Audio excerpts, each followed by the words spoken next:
The wind screamed across the valley like something alive and angry, carrying ice crystals that hit exposed skin like shrapnel.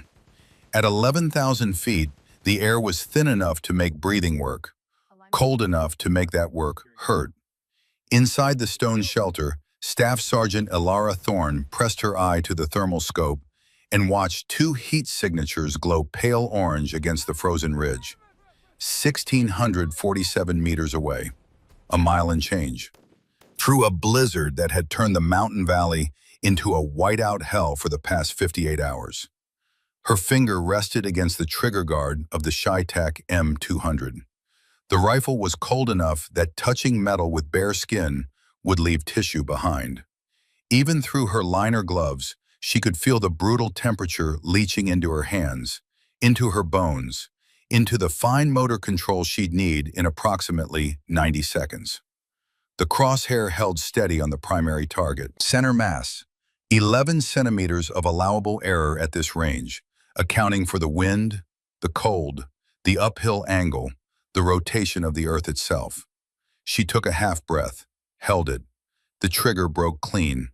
The sound inside the enclosed stone shelter was enormous, a physical force that slammed against eardrums and ricocheted off walls.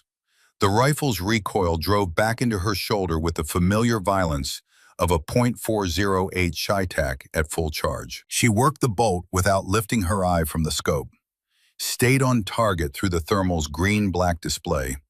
The heat signature, 1,647 meters away, didn't waver, didn't drop, didn't react at all to the 300-grain projectile that should have arrived 2.1 seconds after her trigger pull.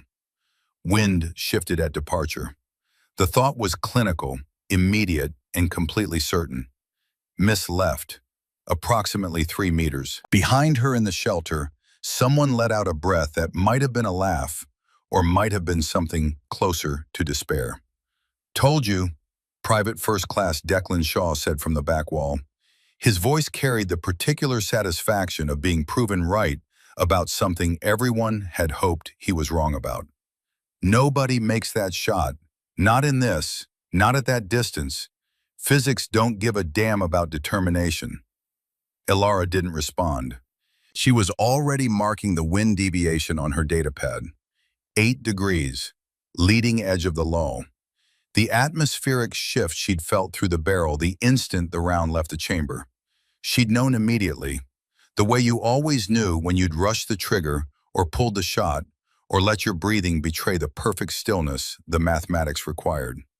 At 1,600 meters, mistakes announced themselves. At 1,600 in a mountain blizzard at 28 below zero, mistakes were absolutes. "Morrison," Lieutenant Callum Drake's voice, careful, measured, the tone of a man trying to sound reasonable while suggesting something that would end badly for everyone.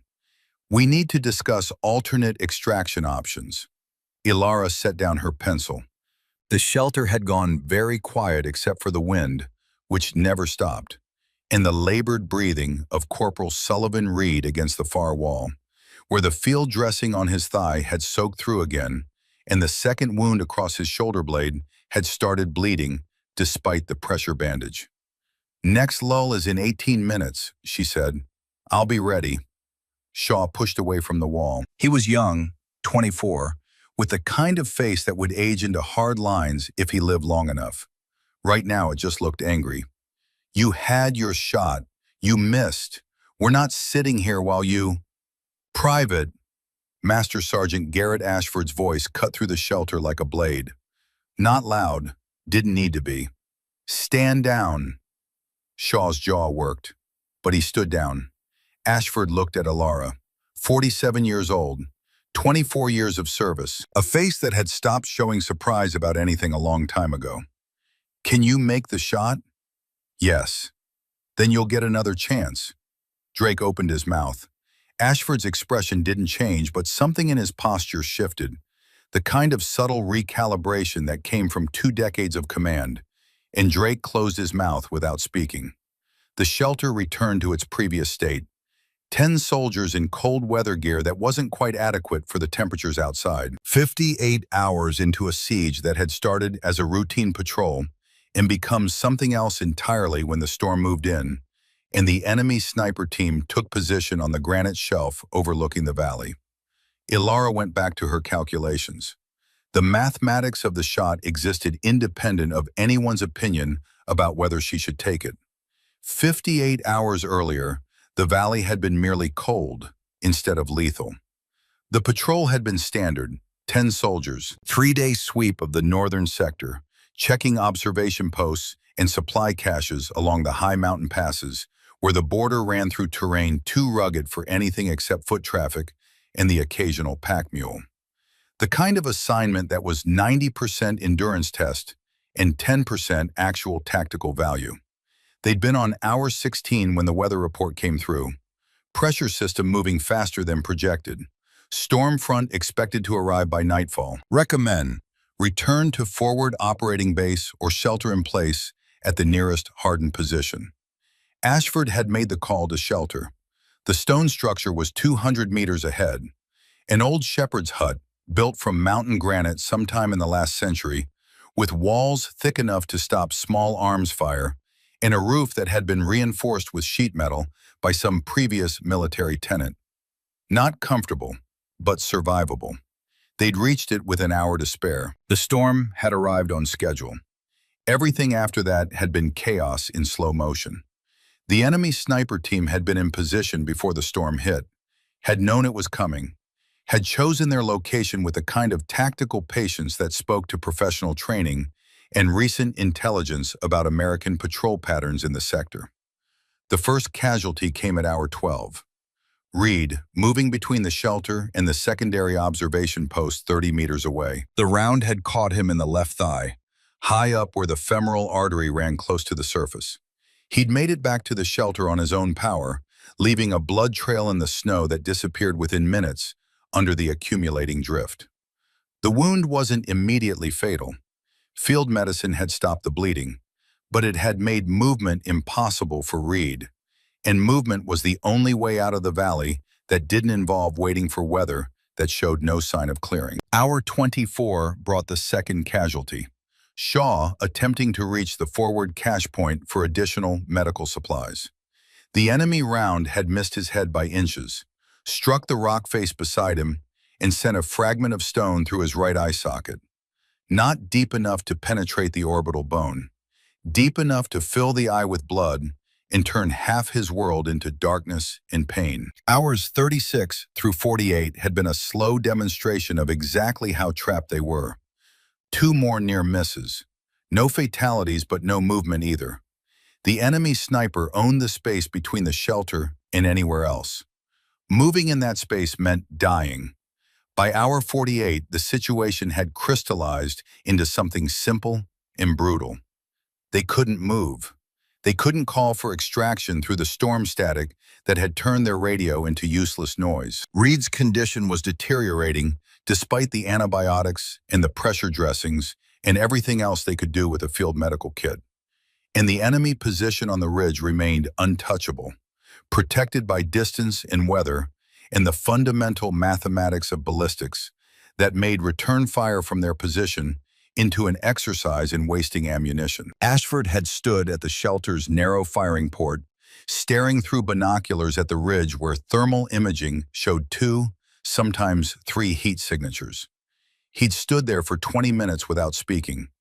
Then he'd turned to Sergeant First Class Donovan Pierce. "Call Thorne," he'd said. "She's 3 kilometers back at the secondary cache. Tell her we need her here." The shelter had gone silent in a way that was different from the previous silences.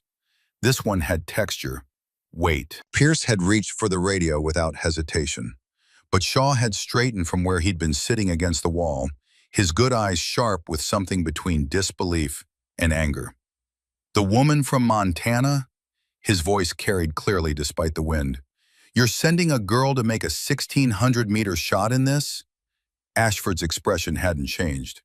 "I'm requesting our long-range specialist, who happens to be Staff Sergeant Ilara Thorne." "Sir," Drake had shifted position, not quite standing, not quite sitting. The careful posture of disagreement that stayed within the boundaries of military courtesy. With all respect, Sergeant Thorne is technically qualified for precision engagement. But this scenario exceeds any documented female marksman record. The conditions alone, she has 3 confirmed kills over 1,400 meters. Pierce's voice, quiet but certain. On a range, Shaw said, in sunshine, with spotters and weather stations and all day to set up. This is different. This is impossible, Drake finished. He looked at Ashford. That's what this is. The range, the storm, the visibility. Sir, we're talking about a shot that has maybe a 5% probability of success under ideal conditions. In this weather, that probability drops to... She'll be here in 3 hours, Ashford said. We'll know then what the probability is. He turned back to the firing port. The discussion was over, but the doubt remained. Ilara could feel it now, sitting in the corner of the shelter, with her rifle case beside her, methodically checking her equipment while the conversation from hour 48 replayed in her mind with perfect clarity. 3 hours through a blizzard. 3 kilometers of hip-deep snow and wind strong enough to knock a person off their feet, and cold that turned flesh brittle. She'd made it in 2 hours and 47 minutes, arriving at the shelter's low entrance with ice coating every exposed surface of her gear, and her core temperature down far enough that she'd needed 10 minutes of internal warming before her hands would function well enough to handle tools. She'd come through the door bent nearly double, shedding snow, and straightened inside without ceremony. Set her rifle case against the wall, stood in the center of the shelter for 5 seconds, reading the room. 10 faces, most she recognized from previous operations. Ashford she knew well. Pierce was solid, competent, someone who understood that expertise existed outside official hierarchy. Drake she'd met twice, always professional, always correct, always somehow communicating that her presence was noted with reservations he was too well trained to articulate. Shaw she didn't know at all. Reed she recognized from a previous deployment, now pale and pain-tight against the back wall. She was 5 feet 6 inches, 134 pounds, 29 years old, but she'd been told more than once that she looked younger, especially in the moments before people watched her work. Shaw's mutter had carried farther than he'd probably intended. That's it? That's our ace?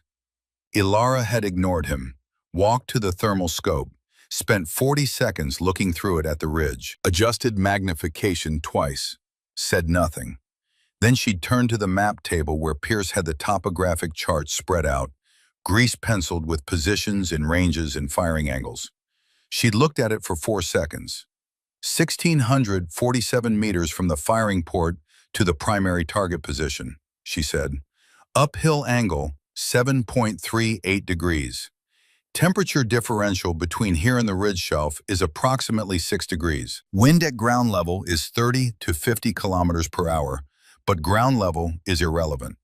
The bullet will spend 2.11 seconds in flight, passing through at least 3 distinct atmospheric layers with different wind characteristics. She'd paused. The storm has periodicity. The gusts aren't random. I've been observing them during the approach. Lulls occur at roughly 18 to 22-minute intervals. During the lull, ground-level wind drops to 15 to 20 kilometers per hour. That's workable. The mid-flight wind during a lull will be different, but more consistent. Less turbulence, cleaner path. The shelter had been silent. I'll wait for the lull, Ilara continued, then determine if the shot is viable. I won't fire if it isn't. Shaw had let out a breath that was half laugh, half something sharper. You're going to wait for a pattern. In a blizzard, like this is some kind of science experiment? Ilara had looked at him for the first time. Her expression hadn't been hostile. It hadn't been warm.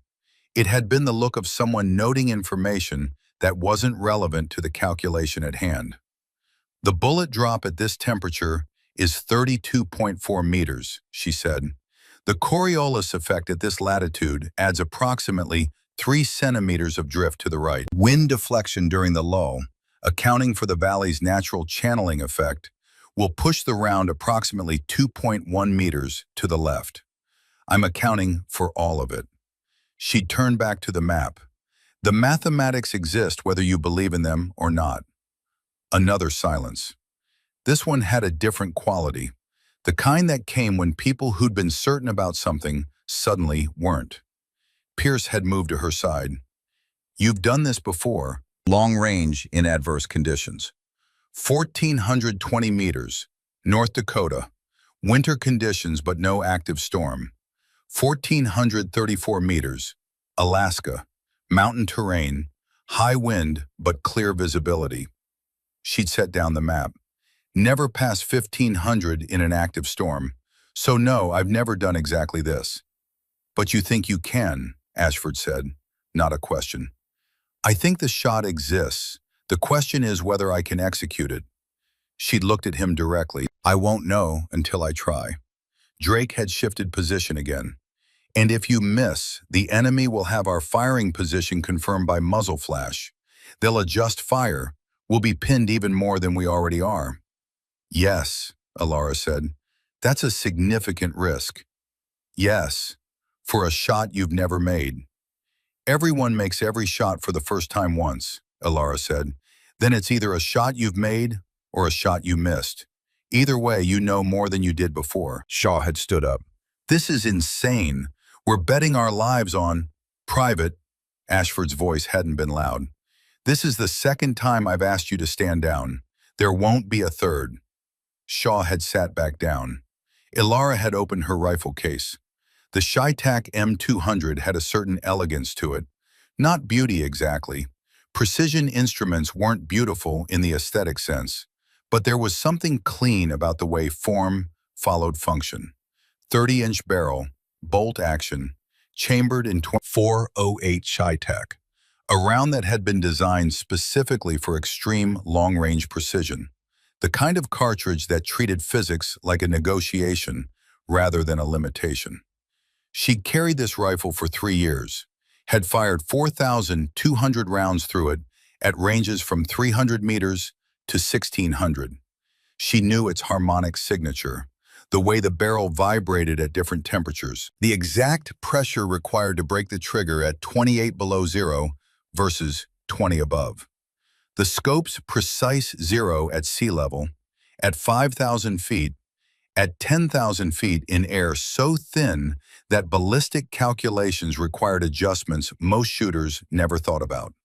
She laid the rifle across the map table and began inspection. Pierce had moved closer, watching. He understood what she was doing, even if he couldn't do it himself. The rifle inspection was methodical. Chamber clear, bore clean, action smooth despite the cold. Walk me through your process, Pierce said quietly. Ilara didn't look up from the rifle. I'm not calculating the shot yet. I'm verifying the equipment will perform when I need it to. Cold changes everything. Metal contracts, lubricants thicken.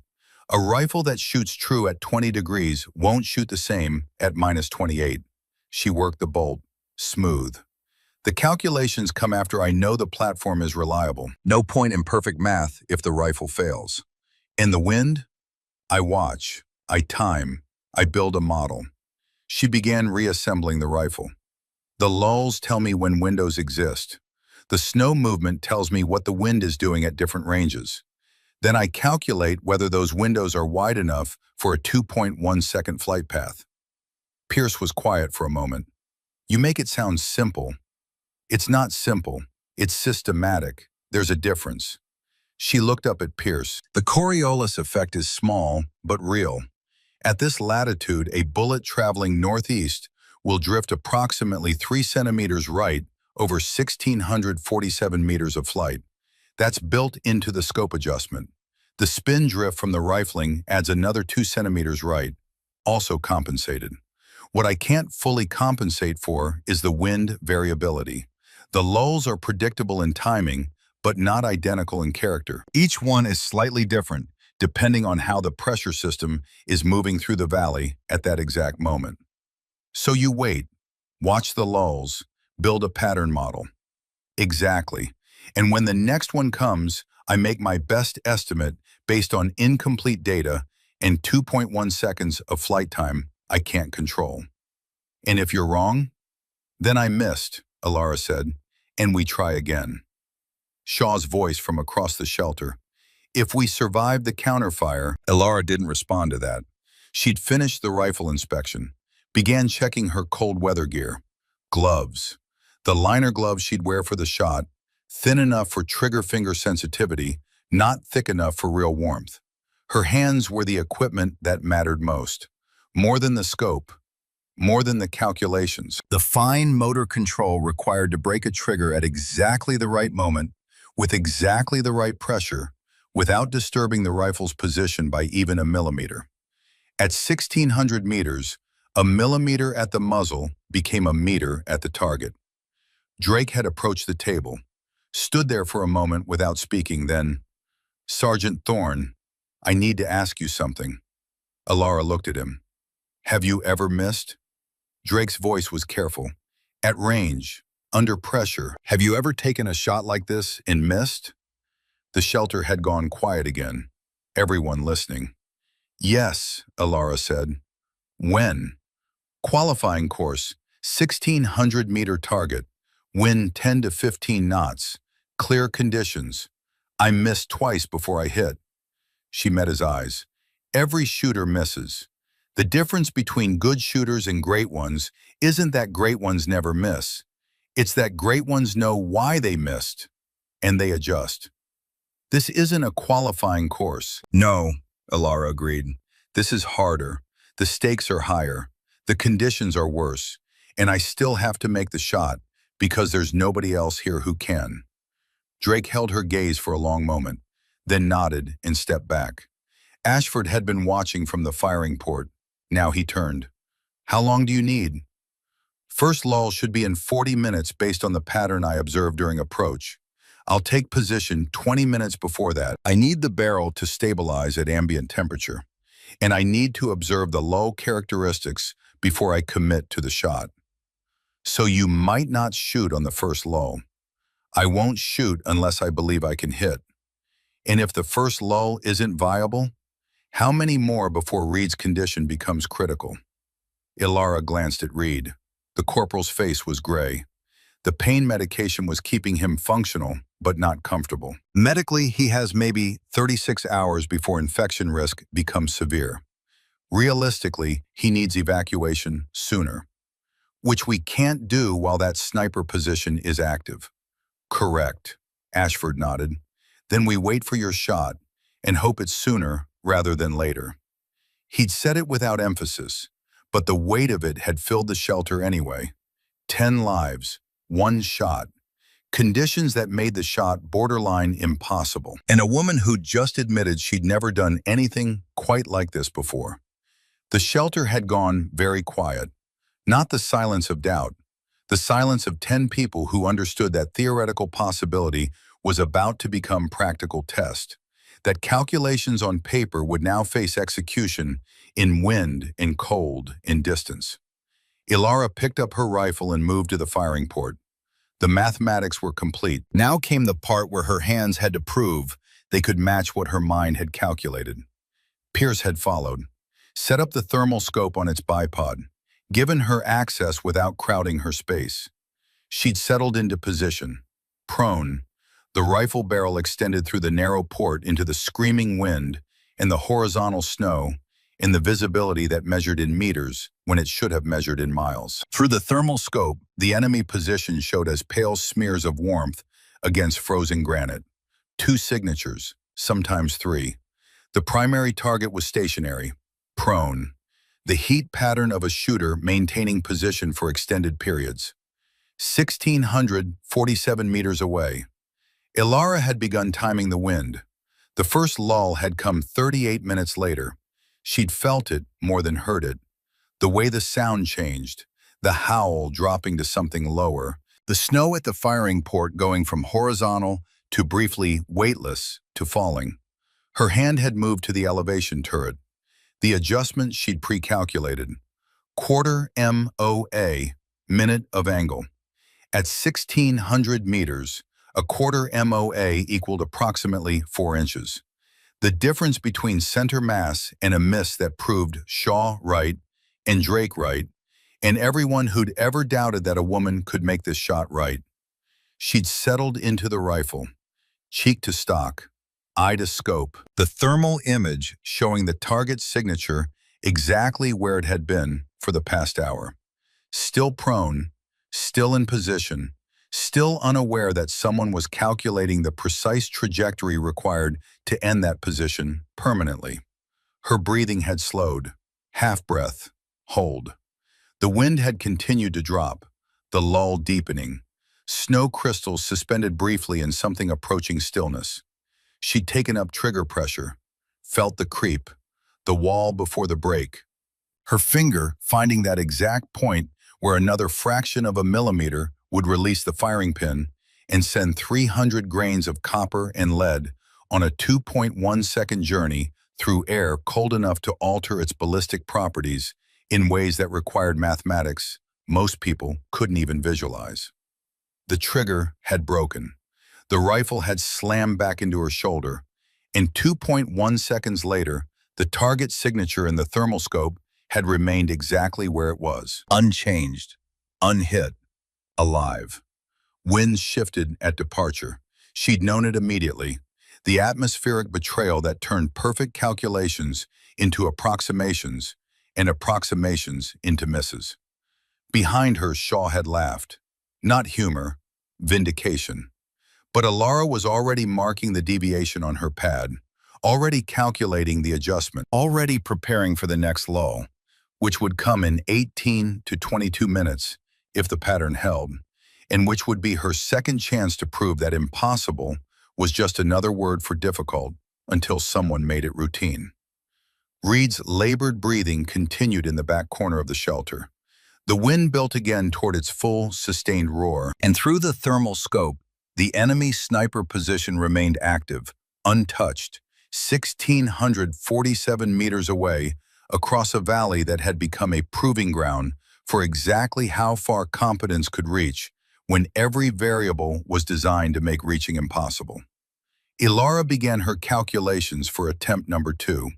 The counter shot came 4 minutes after Alara's miss. She'd stayed on the thermal scope, tracking the enemy position, watching for any indication that her round had come close enough to provoke a reaction. The primary signature had shifted slightly, not the involuntary displacement of impact, the controlled micro-adjustment of a shooter who'd registered incoming fire and was now recalibrating his own position. He'd seen the muzzle flash, had the bearing, not precise enough for a direct shot through the firing port. The angle was wrong for that, but close enough to make the approaches dangerous. The enemy round hit the stone wall 2 feet above Reed's position. The impact sound was sharp, immediate, violent in the way that only high-velocity rounds hitting solid surfaces could be. The rock face where the bullet struck spalled. A fragment of granite the size of a poker chip broke free and caught Reed across the left shoulder blade, the same shoulder that was already compromised from the previous wound. Reed went down. Not dramatic, just a collapse, the way bodies failed when pain exceeded the threshold where voluntary control mattered. He made a sound that was half grunt, half something else, and then he was on the floor with Pierce moving toward him, and fresh blood spreading across the field dressing that was supposed to have been adequate.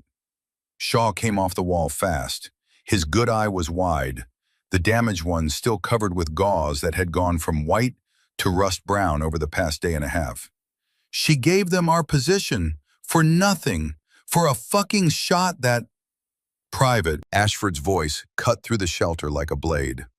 One more word and you're on report. Shaw's jaw worked, but he went silent. Pierce had Reed against the wall now, examining the new wound.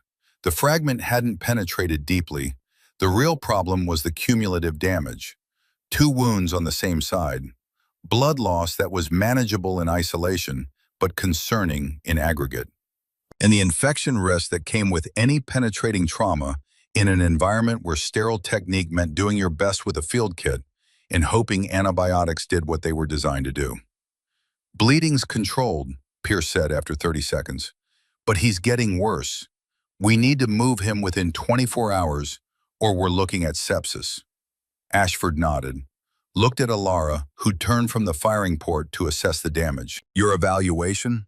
Enemy has bearing, but not precise position. The counterfire was suppressive, not targeted.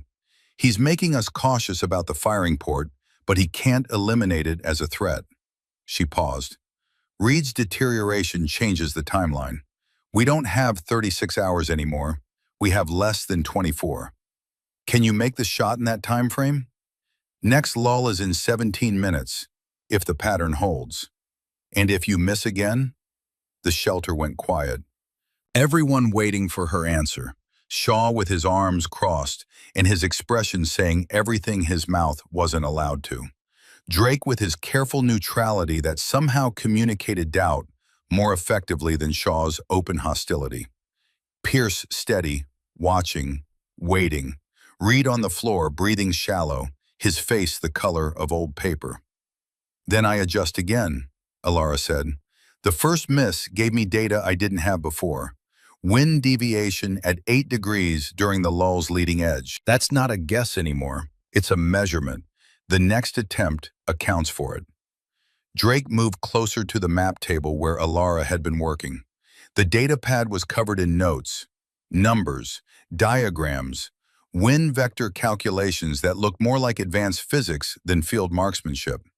He studied it for a long moment. This is fluid dynamics, he said quietly.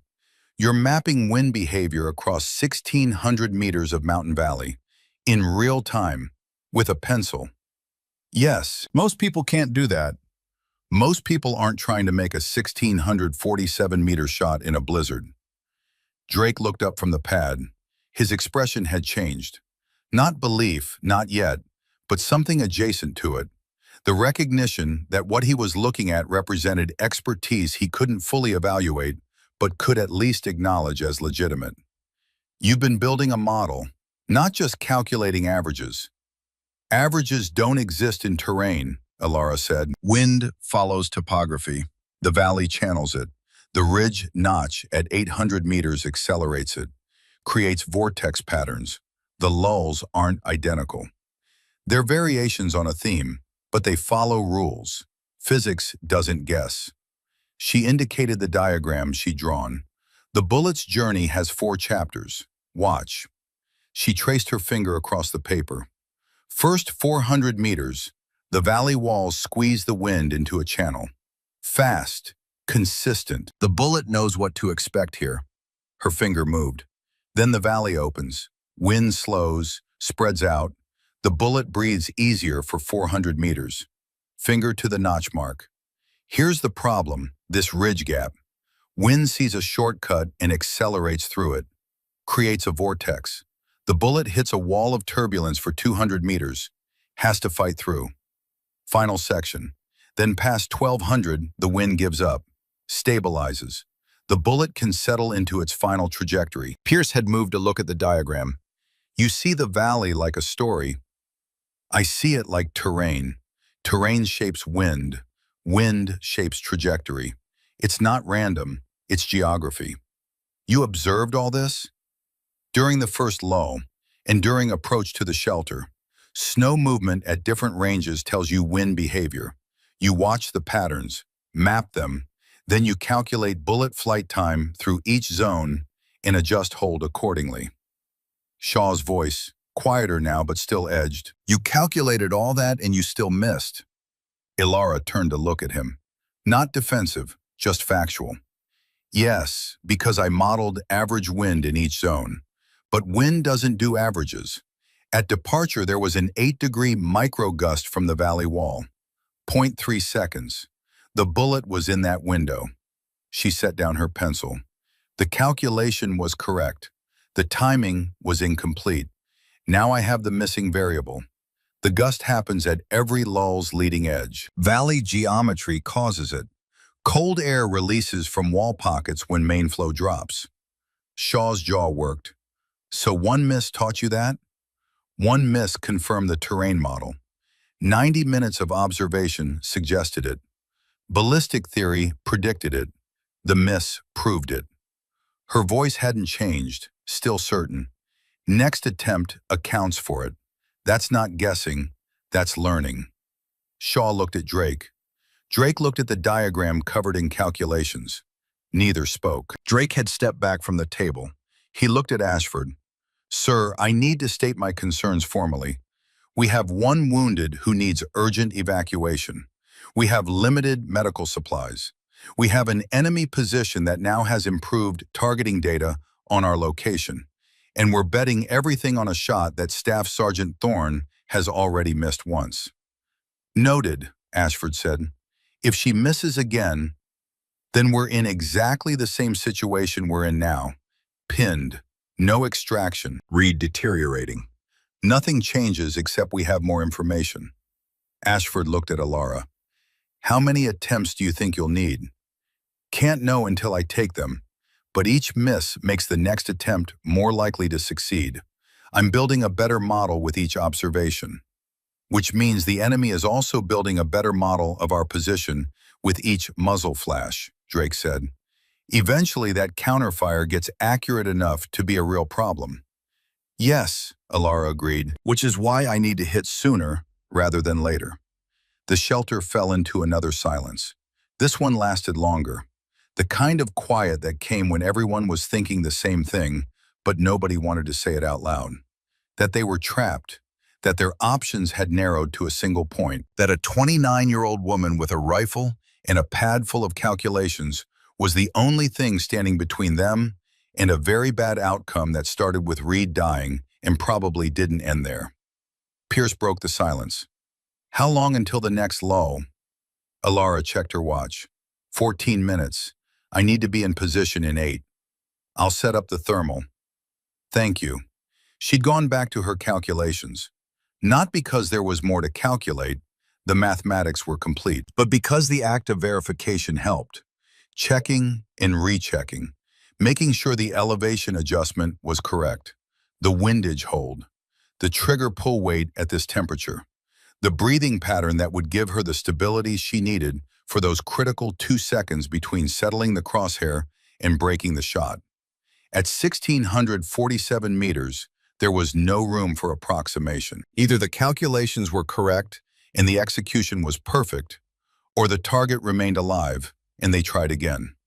And again, until either the conditions improved or Reed's condition deteriorated past the point where trying again mattered. Shaw had moved to the back corner of the shelter. He'd been quiet for the past 10 minutes. Now he spoke again, but the edge was gone from his voice, replaced by something that might have been genuine question instead of challenge. "How do you do it? Stay calm like this?" Alara didn't look up from her pad. "I'm not calm. I'm terrified." The honesty of it seemed to surprise him. "You don't look terrified." "Terror doesn't change the math. The bullet doesn't care how I feel about the shot. It cares about muzzle velocity and ballistic coefficient and atmospheric density and wind deflection. Those things are calculable. Fear isn't. So I focus on what I can control. And if you miss again, then I was wrong about something. Wind model, timing, execution, and I figure out what I was wrong about and correct it." Shaw was quiet for a moment. Then, "You really think you can make this shot?" It wasn't quite a question, more like a realization said out loud. "I think the shot is possible," Alara said. "Whether I can make it depends on factors I won't know until I try. But yes, I believe I can. Otherwise, I wouldn't take it." She'd finished her verification, set down the pencil, picked up her rifle and moved to the firing port. Pierce had the thermal scope ready. She'd settled into position. Prone, the cold stone floor leaching heat through her cold weather gear. Her hands had been in the liner gloves for over 2 hours now. The fine motor control in her trigger finger was compromised. Not gone, but reduced. She flexed it carefully. The tactile feedback was maybe 60% of normal. The slight numbness that came from extended exposure to temperatures that human hands weren't designed to tolerate. At 1,600 meters, that 60% had to be enough. Pierce had moved to her left side, close enough to observe, not close enough to crowd her working space. Patterns holding. Last three lulls were at 19, 20, and 18 minutes, averaging 19.3. Good. You need anything? Silence. 90 seconds before the lull. Nobody moves. Nobody talks. I need perfect stillness. Understood. The shelter had gone quiet again, but this time the quality was different. Not the silence of doubt, the silence of 10 people who understood that something significant was about to happen, and that their job was to not interfere with it. Ilara watched the wind through the thermal scope, the patterns of snow movement visible even in the greenish-black display, the way the horizontal stream would slow, eddy, begin to fall more vertically as the lull approached. She'd been watching this for hours now, building the pattern recognition, learning the specific signature of this valley's wind behavior in this storm's particular configuration of pressure and temperature and topography. The lull was coming. She could feel it in the way the sound changed, the howl dropping to a lower register, the vibration in the stone walls decreasing slightly. 3 minutes, Pierce said quietly. Ilara began her breathing pattern. Slow, controlled, oxygenating her blood without hyperventilating. The physiological preparation that would let her hold the half-breath for the 10 to 15 seconds required to settle the shot and break the trigger cleanly. 2 minutes. Her right hand found the pistol grip. Her left hand adjusted position on the forend. Small movements, micro adjustments of position that would make the difference between a stable platform and a platform that moved just enough to throw the shot off by the meter or two that separated a hit from another miss. 1 minute. The wind was dropping. She could see it in the thermal scope. The snow beginning to fall instead of stream. The brief window of reduced turbulence that made a 2.1-second flight path through 1,647 meters of mountain air, something approaching viable instead of purely theoretical. 30 seconds. Everyone in the shelter had gone perfectly still. Even Reed had stopped shifting position. The only sound was the wind outside, and even that was diminishing as the lull arrived exactly when the pattern model had predicted it would. 15 seconds. Ilara's breathing slowed further. She was on the half-breath now, holding it, her eye pressed to the scope, the thermal crosshair centered on the heat signature that represented a human being 1,647 meters away who had no idea that death was being calculated with this much precision. The wind dropped to its minimum, snow suspended briefly, the valley geometry pushing the air into something approaching laminar flow for just a few seconds before the chaos reasserted itself. Her finger took up the trigger slack, found the wall, the point where the next fraction of pressure would break the sear and release the firing pin. And then, 0.3 seconds before she would have broken the shot, she felt it. The microgust, the 8-degree shift from the valley wall rebound, the atmospheric betrayal that had caused the first miss. But this time she'd been waiting for it, had calculated when it would arrive based on the terrain analysis and the wind model, and the observation that cold air released from wall pockets at the leading edge of each lull. This time, instead of fighting it, she held through it. The gust pushed against the barrel. She felt it through the rifle, through her hands, through the precise position she'd been maintaining for the past 90 seconds. The gust passed. 0.3 seconds of disruption, and in the stillness that followed, she broke the trigger. The rifle slammed back into her shoulder with the familiar violence of a full-power .408 Shitak round. The sound in the enclosed shelter was enormous, physical, a pressure wave that hit eardrums and kept going. Ilara worked the bolt without lifting her eye from the scope, stayed on the thermal display, counting in her head. 1, 2. At 2.1 seconds, the heat signature on the ridge shelf moved. Not the micro-adjustment of a shooter maintaining position.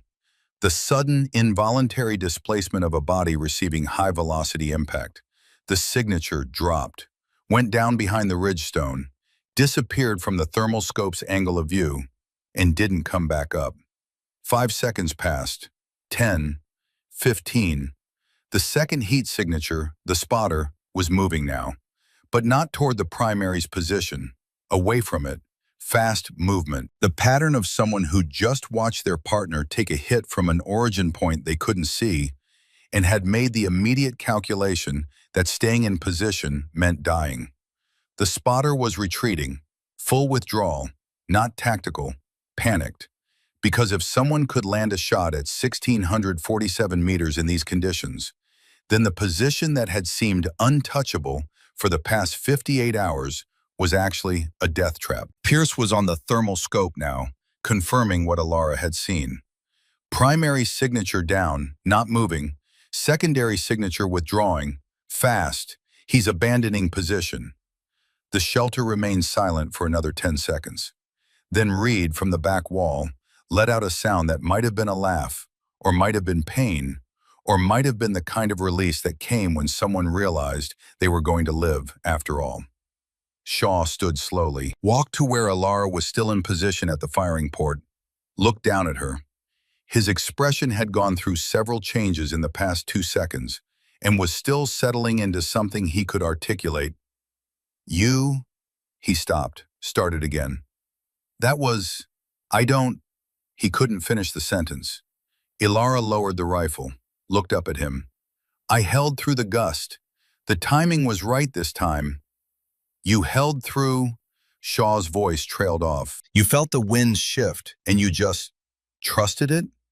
I trusted the calculation. The shift was predictable based on terrain analysis. I accounted for it.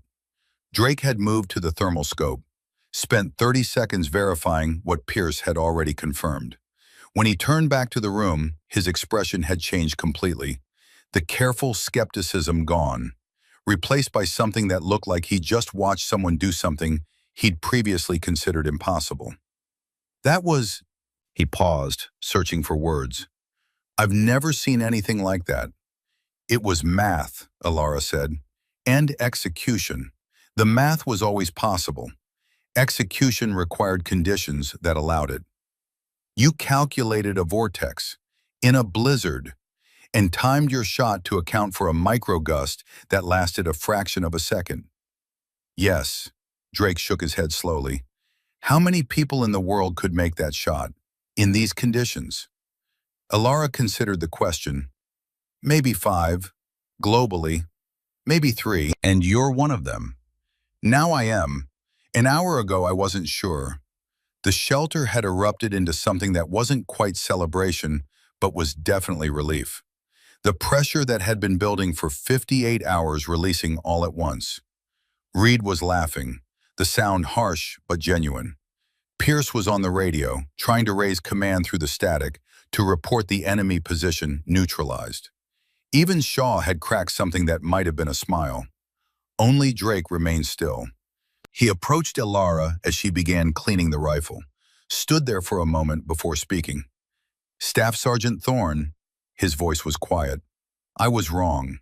Alara continued cleaning. The shot was possible, just difficult. How do you stay that precise under that much pressure? The pressure is the same whether I acknowledge it or not.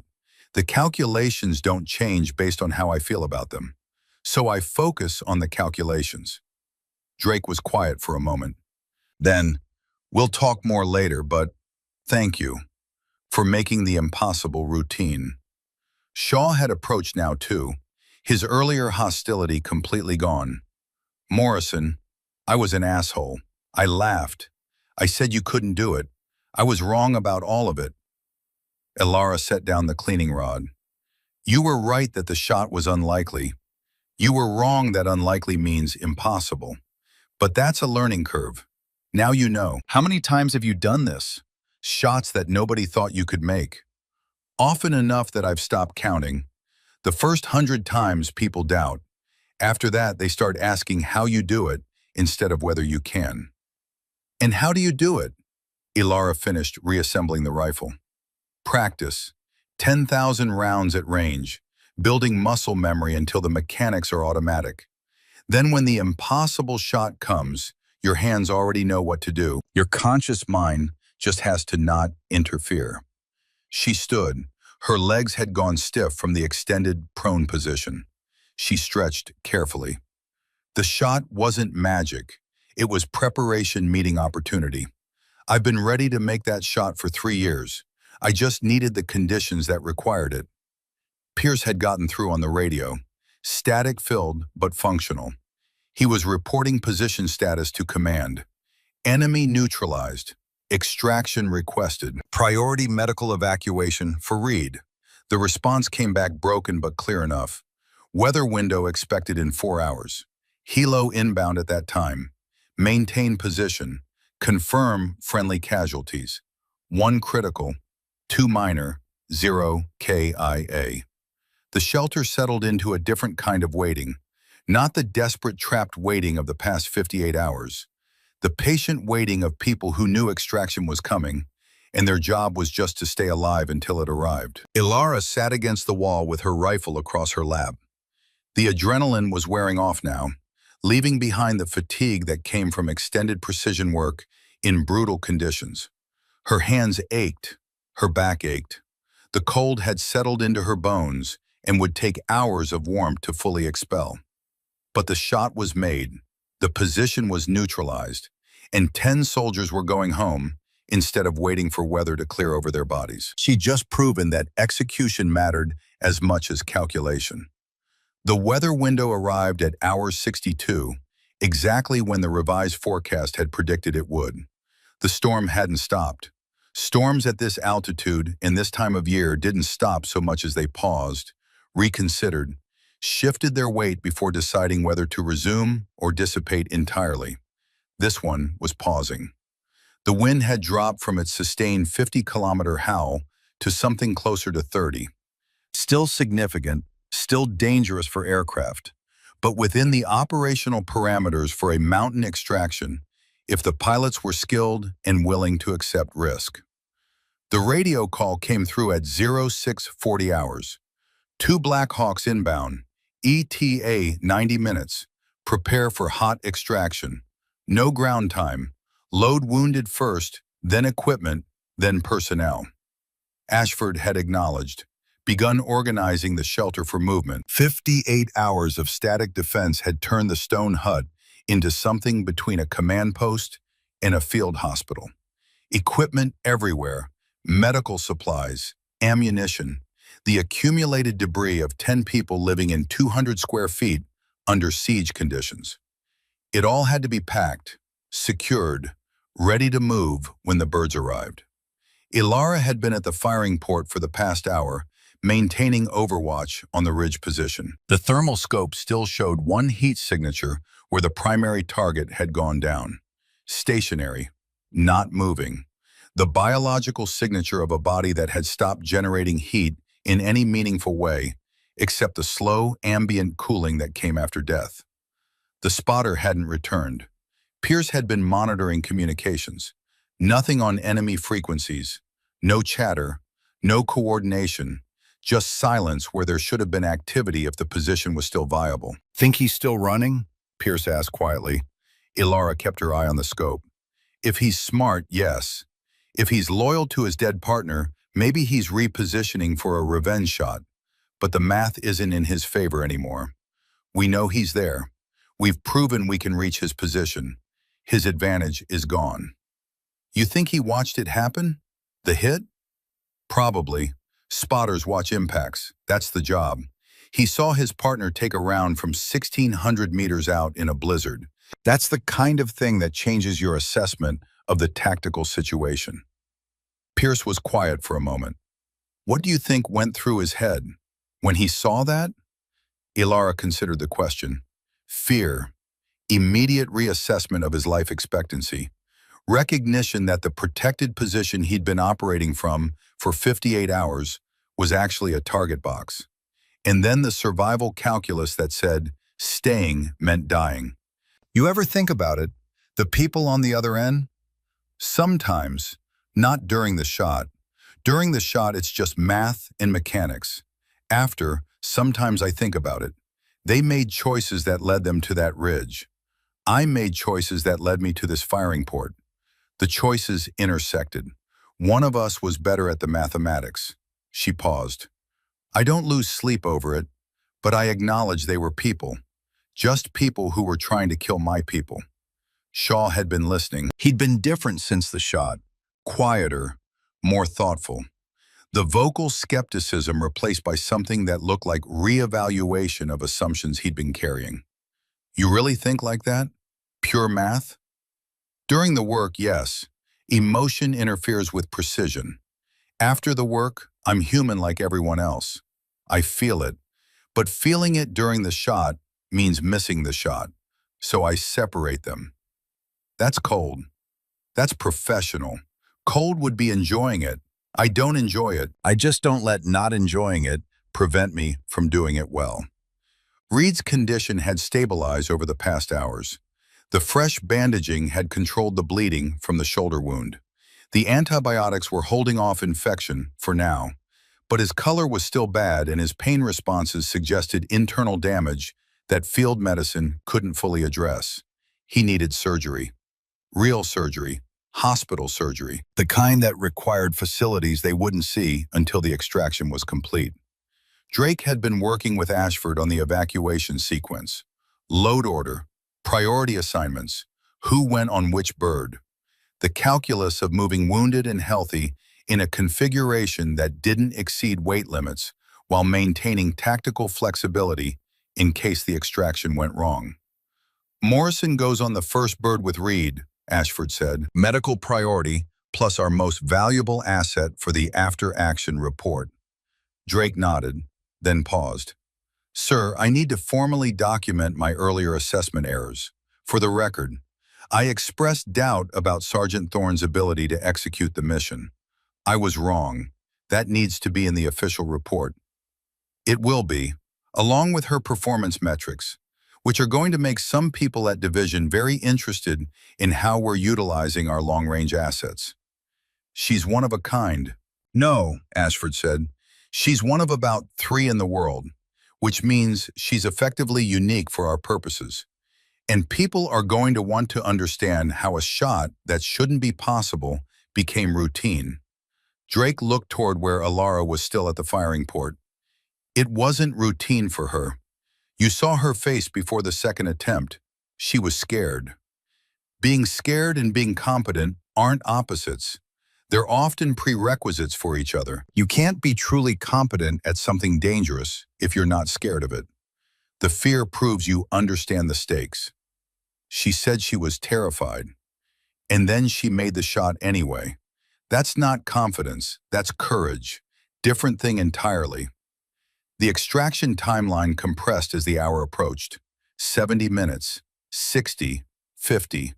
The shelter transformed from static position to mobile unit. Equipment staged by the entrance. Personnel ready to move. Reed on a litter with Shaw and Pierce designated as carriers. At 40 minutes, Pierce picked up rotor noise on the long-range audio. Still distant, but coming. At 30 minutes, Ashford had everyone at the entrance, waiting. The extraction would be fast. The Blackhawks wouldn't land fully.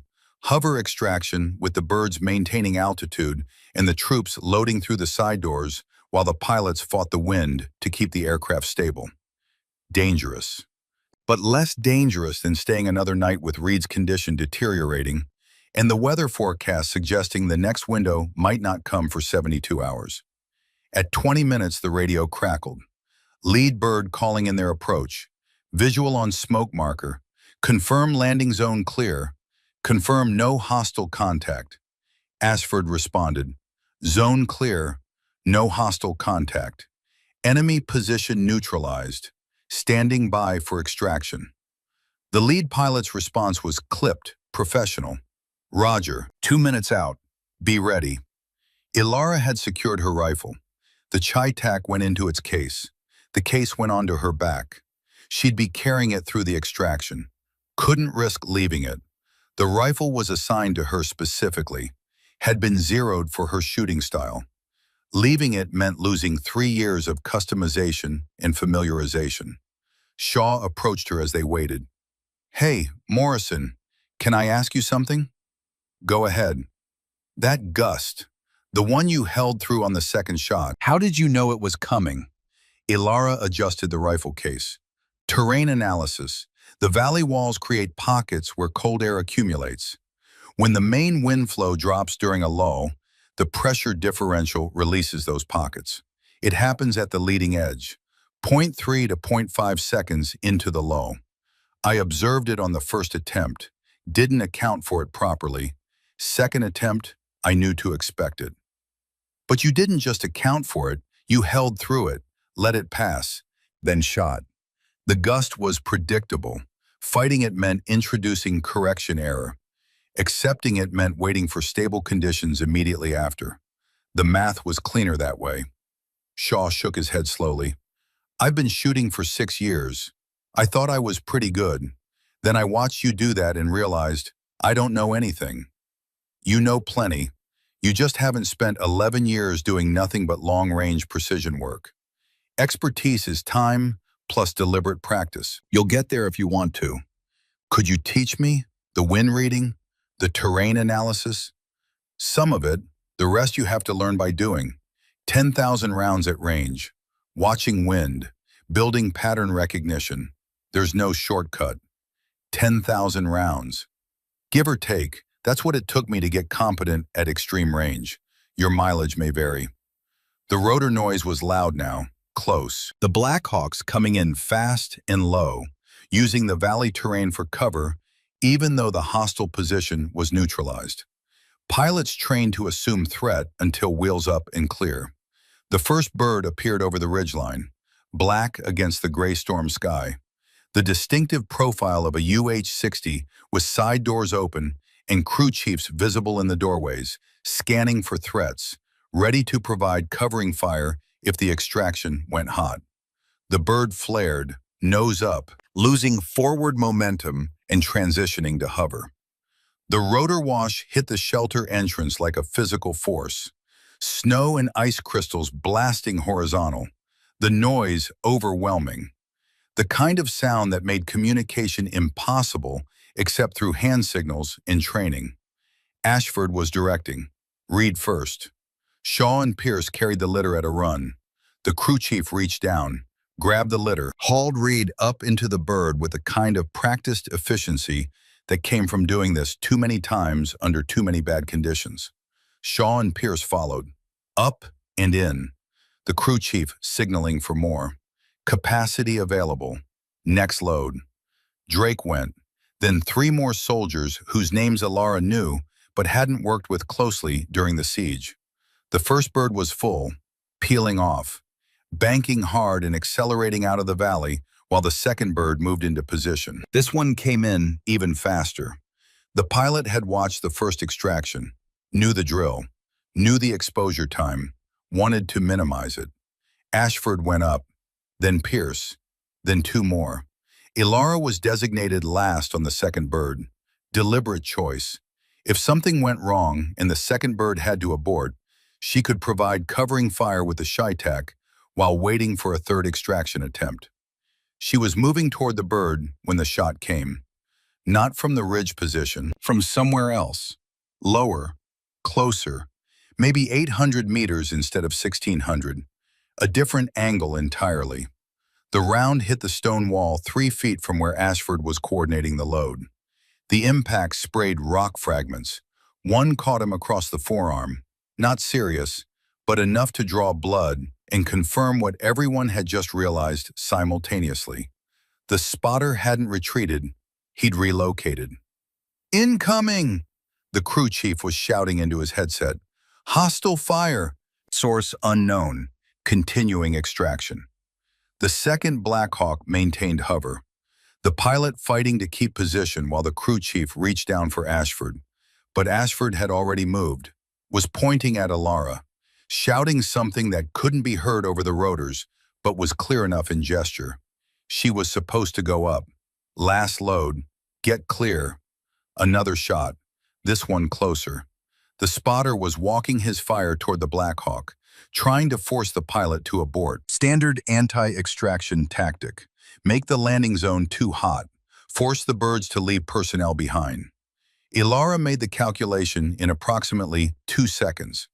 The spotter was shooting from a new position, lower altitude, closer range, still long distance but not extreme distance, maybe 700 to 900 meters, based on the sound delay between muzzle report and impact. He was shooting at the extraction point, which meant he had line of sight on it, which meant she might have line of sight on him. She dropped the rifle case, opened it. The shy tack came out fast. She'd done this movement 10,000 times in training. Muscle memory, no thought required. "Morrison, get on the bird!" Ashford was shouting. Ilara was moving to the secondary firing position, not the main port, a narrow crack in the stone wall that faced northwest instead of northeast. She pressed her eye to the scope.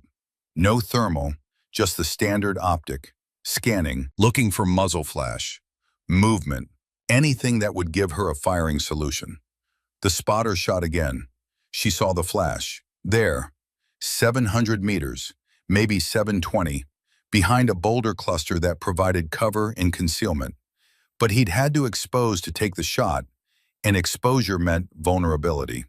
She was settling into position, the calculations running automatically. 700 meters, downhill angle approximately 4 degrees. Wind still 30 kilometers per hour, but more predictable at this shorter range. Bullet drop maybe 8 meters. Flight time 0.9 seconds. The Black Hawk's crew chief was screaming at her, "Get on the bird, we have to go." She ignored him. Crosshair on the boulder cluster, waiting. The spotter would shoot again, would have to. That was the tactic, sustain fire to suppress the extraction. He'd expose again. 5 seconds. 10. There. Muzzle flash. Movement. A shape close enough that fragments hit the target. The shape behind the boulder jerked. Dropped. Disappeared behind cover. She'd missed center mass, but she'd hit close enough to send rock fragments into the target zone. Suppression at minimum. Possible casualty if the fragments hit vitally. Either way, the spotter stopped shooting. "Clear!" Ilara shouted. She was moving, breaking down the rifle, back in the case. Impossible speed. The kind of manipulation that came from 11 years of doing nothing else. She was at the Black Hawk in 10 seconds. The crew chief grabbed her, hauled her up. She hit the deck as the pilot was already pulling pitch. The bird banking hard, accelerating, getting altitude and distance as fast as the engines and rotor system could provide. Through the open door, Ilara could see the valley falling away below. The stone shelter shrinking to a gray dot against white snow. The ridge position where the primary target had gone down. The boulder cluster where the spotter had made his last stand. Ashford was beside her, bleeding from the forearm. His expression caught somewhere between anger and something else. "You were supposed to get on the bird." "I neutralized the threat first." "That was a direct order, Sergeant." "That was a tactical assessment, sir. The extraction was compromised. I eliminated the compromise." Ashford looked at her for a long moment. Then at the crew chief, who was still staring at Ilara like he just watched something that violated several laws of physics, and possibly some regulations besides. "You made that shot?" The crew chief's voice. 700 meters? While we were under fire? In 30 seconds? 720, and it took 12 seconds from position to shot. "That's..." The crew chief trailed off. Couldn't find words that fit. "That's what she does," Ashford said. He was wrapping his forearm with gauze. The blood was already soaking through. "That's what she's done for 11 years. And that's what Division is going to want to talk about in the debrief." The flight to the forward operating base took 40 minutes. Reed was transferred immediately to the medical facility. Surgical team standing by. He'd make it. Probably. The odds were better than they'd been 6 hours ago. The rest of the unit went through the standard post-mission sequence. Weapons secured. Gear inventoried. Initial reports filed. Coffee that tasted like it had been made 3 days ago and kept warm through some mechanism that didn't quite qualify as heating. Drake found Ilara in the equipment room. She was cleaning the ShyTac. Again. She'd cleaned it on the Black Hawk. And she'd clean it again before racking it. The ritual of precision maintenance that made the difference between a rifle that worked and a rifle that worked perfectly every single time under any conditions. Staff Sergeant Thorne, she looked up. After the 1,600-meter shot, I told you I was wrong. I want to be more specific about what I was wrong about. Ilara set down the cleaning rod, waited. I doubted you could make that shot. The conditions, the range, the stakes. I questioned whether it was possible. That doubt was tactical, reasonable. He paused. But underneath that tactical doubt was something else. Assumptions I didn't know I was carrying. About physical limitations. About whether someone your size could handle that rifle's recoil through extended operations. About women in combat roles at this level. He met her eyes. Those assumptions were wrong, and they were insulting. I'm sorry for that. Ilara was quiet for a moment. Lieutenant Drake, I've been doing this for 11 years. I've heard every version of that doubt. You were more professional than most. And when data contradicted your assumptions, you adjusted. That's better than average. That's a low bar. It's the bar that exists. I don't need people to believe in me before I perform. I need them to update their understanding after I perform. She picked up the cleaning rod again. You did that. It's sufficient. Still, thank you for making me recalibrate what I thought possible. Ilara nodded once. 700 meters is routine for this rifle. The 1,600 was the hard one. Everything after was just application. Drake almost smiled. Just application. Right. Shaw appeared in the doorway. He'd had his damaged eye properly examined by medical. The verdict was better than expected. Corneal abrasion and periorbital hematoma, but no permanent damage. Vision would return over the next 2 to 3 weeks. Morrison, they want you in debrief. Colonel's here, wants to hear the shot breakdown firsthand. Ilara stood. How's Reed? Surgery's going well. They think he'll keep the leg. Infection risk is manageable now that he's on proper IV antibiotics. He's going to make it. Good. She followed Shaw to the briefing room. Ashford was already there. So was Pierce, and a colonel she recognized as the battalion commander, but hadn't worked with directly. The man's nameplate read, Hendricks.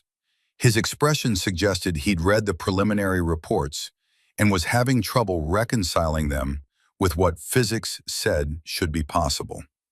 Staff Sergeant Thorne, his voice was formal, command voice.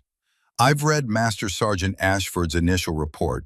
Confirmed kill at 1,647 meters. Storm conditions. Wind 30 to 50 kilometers per hour. Visibility under 200 meters. Temperature -28 Celsius. He paused. That's the longest confirmed female kill on record, by a significant margin.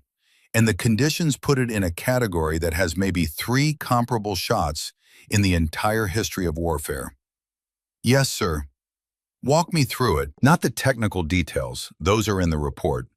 Walk me through how you knew you could make it. Ilara considered the question. I didn't know I could make it, sir. I knew the shot was theoretically possible. I knew I had the training and equipment to attempt it. I knew the conditions were at the edge of what physics would allow.